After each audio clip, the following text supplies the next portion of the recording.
When was the last time you had no idea what you were doing? Okay, I'll go first. How does that sound? A couple of years ago, I decided I wanted to learn Spanish in preparation for a trip I was taking to Mexico. I know French, I thought. How hard could it be? So I did what any self-respecting member of the 21st century would do to become fluent in a language. I downloaded a flashcard app on my iPhone. Okay, so flash forward a few months. My two girlfriends and I had just arrived in Cancun. We leave the airport, we get in the cab, and I decide I'm going to make some small talk with the cab driver. So I confidently state, estoy excitada ir al hotel porque soy casada. Some of you know where this is going, yeah? Okay. And the look on the cab driver's face made it instantly clear that I had not just said, I'm excited to go to the hotel because I'm tired. What I'd actually said was, I'm sexually excited to go to the hotel because I just got married. So, needless to say, I felt exposed and embarrassed. But what about you? Maybe you're struggling to run your business, fighting to master a skill you need to do your job, or just trying to lower your golf handicap.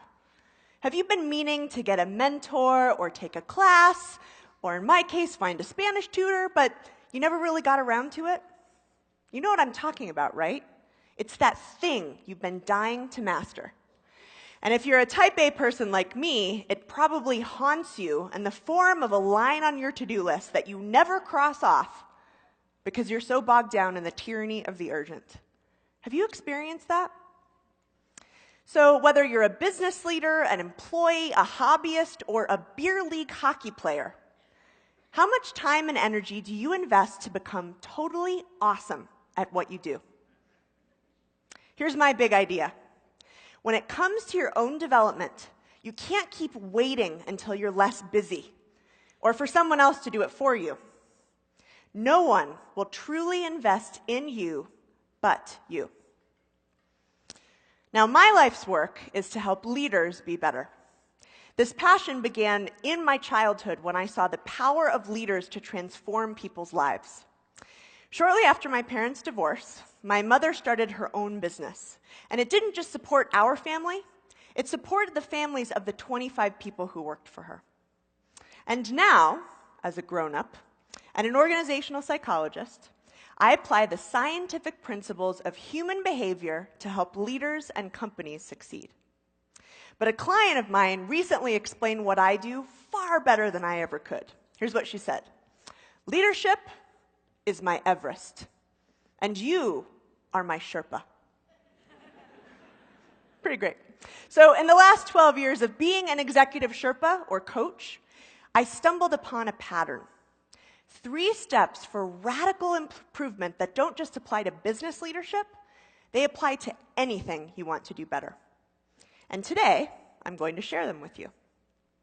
But before I do that, you might be thinking, really? Anything? In short, yes. Whether you're a bodybuilder or a bartender, a surgeon or a screenwriter, a violinist or a volunteer, if there's something you want to do better, these 3 things will help you become totally awesome at what you do. Okay, so 3 things. Should we get started? Excellent. All right, step 1 is to know thyself. Here's the bottom line. Most people are completely delusional about their own skills and capabilities. It's true. And I can prove it. Researchers Justin Kruger and David Dunning uncovered this phenomenon, which they modestly named the Dunning-Kruger effect. But some of you might be more into NPR than science, and you might know it as the Lake Wobegon effect. So, in a series of 4 experiments, Kruger and Dunning found that most people completely overestimate their talent. What was even scarier, at least to me, was that the least competent people were the worst at recognizing their incompetence. Are we bad people? Rarely. Are we stupid? Not usually. We just live in a world where people hardly ever tell the truth. We're polite, we're busy, we're afraid, and then there's the classic frontal attack of, "Can I give you some feedback?" Now, if you don't run the other way when someone says that to you, you're probably feeling a little defensive when you hear what they have to say, aren't you? So for me, in my work coaching leaders, I'm often sent in to tell someone the truth when everyone else is afraid to. And today, I'll tell you a story about an executive I coach named Steve. But remember, these 3 steps apply to anything you want to do better. Okay, so here's the deal. When I met Steve, he thought he was doing a bang-up job. But when I talked to his team, I learned pretty quickly that that wasn't the case. They said he is as smart as they come, but they told me he had some, let's just call them quirks. No, let's be honest. His team thought he was a jerk. He would bark orders at them. He would question their competence. He would scream at them in a way they found unprofessional and frightening. This is a true story. One of his employees had just started taking blood pressure medicine because of it. And lucky me, I got to be the jerk who told him all of that. So just imagine that you're with me in Steve's palatial corner office. So we sit across from each other at his huge wooden conference table. I look him dead in the eyes. I said, "Steve, there's no way around this. Your team hates you." "Are you surprised?" And his horrified expression said that he was incredibly surprised. So he said, "How could they say these things about me? How could they say that I yell?" So then he stared out the window for what seemed to me like an eternity. He said, "You mean I've been doing these things for the last 20 years and nobody told me?" But eager to give Steve some good news, I said, "Steve, don't worry. These problems are totally fixable. And you just took the most important step." "I did? Really? Great!" "Wait, what did I do?" "You just accepted reality." So what about you? If you had room for improvement, would you know? Delusions about ourselves are the roadblocks on the journey to becoming awesome. So no matter how hard it is, you have to take responsibility for learning the truth about yourself. So how do you do that? Here's my advice. For you, step 1 means knowing where you stand. So first, if you have them, you should be looking at your objective measures of success. A surgeon might look at her complication rates. A gardener might look at which of her plants have lived and which have not. Then you look at your subjective measures. The easiest way to do this is to find someone who will tell you the truth. Ask them, what am I doing that's helping me succeed? What's getting in the way? And how can I adapt my approach to be better? Remember, above all, seek the truth. Okay, so you've gotten this feedback, you know where you stand. Step 2 is to pick one thing to work on. In my experience, once people have all this feedback, they are raring to go. And they wake up the next day and try to change everything. Think about that. It's ridiculous, isn't it? It's like going on a crash diet to lose 10 pounds in a week. Here's the truth. It is far better to make progress on one thing than little to none on many things. Let's go back to Steve. We can all probably agree that he had lots of choices of things to work on, right? But there was one thing that would give him the most bang for his buck. Do you know what it is? Steve had to learn to get control of his anger.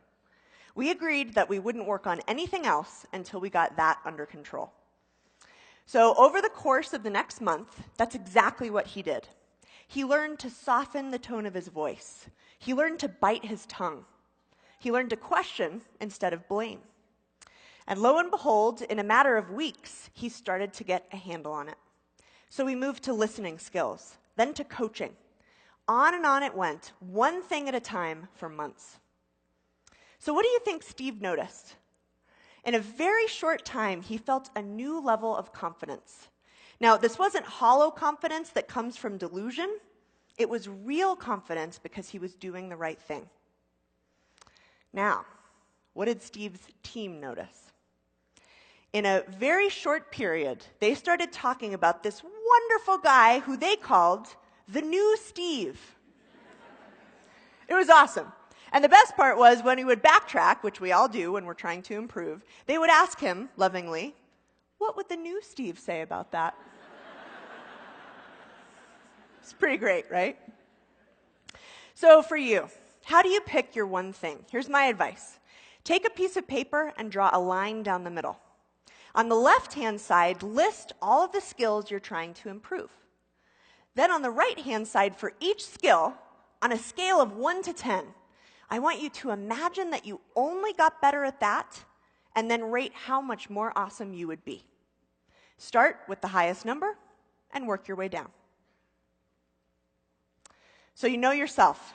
You've got your one thing. If you stop here, you're making a mistake I see all the time, and it's very dangerous. I call it delusional development. The futile hope that just by wanting to get better at something, that magically you will, as if through osmosis. It's kind of like my trying to learn Spanish through a flashcard app. I think we've established that that was no bueno. So the only thing at this point standing between you and awesome is daily practice. For hundreds of years, people used to think that excellence was inborn. For example, scientists used to think that the best marathon runners had differences in their lungs or their muscles. But recent research reveals that these differences are not inborn. What makes someone exceptional is that they earn it through daily practice. So the best marathon runners don't actually show physical differences. What's different is how much they train in the weeks leading up to the marathon. So let's go back to Steve, shall we? Steve learned to practice daily by developing a habit. Every day on his way to work, he'd think about what he was trying to improve, and he'd make a plan to practice it. Then on the way home, he would think about how he did and maybe some ideas for what he would do the next day. In sum total, Steve probably spent less than 30 minutes a week doing this, and he saw massive returns. In less than 6 months, his team started closing new deals. He felt happier and more confident, and his boss, who hired me, was ecstatic. So what do you think? Are some people born to be great? Sometimes. But my belief is that Steve showed us that with effort and commitment, almost anyone can be better. In his case, a better leader. Now, by the way, I always say that 96% of leaders can improve. The other 4% are what we call sociopaths, who lack the ability to connect with other people on a fundamental human level, right? So, unless you're a sociopath, you can be a better leader. But I digress. Let's get back to practice. The bottom line, you will not improve unless you make a daily commitment to practice. So every day, I want you to jump out of bed and say, today is the day that I'll get better at my one thing. Some days you'll feel stuck. Other days you'll be thrilled when something clicks. But every day you'll learn, and every day you'll get better. So before we end, I want you to imagine that you are there. You've become totally awesome at what you do. What's that like? How does it feel? How's your life better? Steve did it. Was he a superhuman, an exception to the rule? Absolutely not. Steve was a normal person who made a true commitment to his own development. Know thyself. Pick one thing, practice daily. That's all there is to it. And I promise you, after using this framework with thousands of leaders, I know with absolute certainty that it works. Now here's the moment for you to make a decision. As your Sherpa, I can show you the way, but this is your mountain to climb. Remember, No one will invest in you but you. So make the commitment. Follow the 3 steps. You'll become more awesome at what you do every day, and you'll be utterly unstoppable. What are you waiting for? Thanks,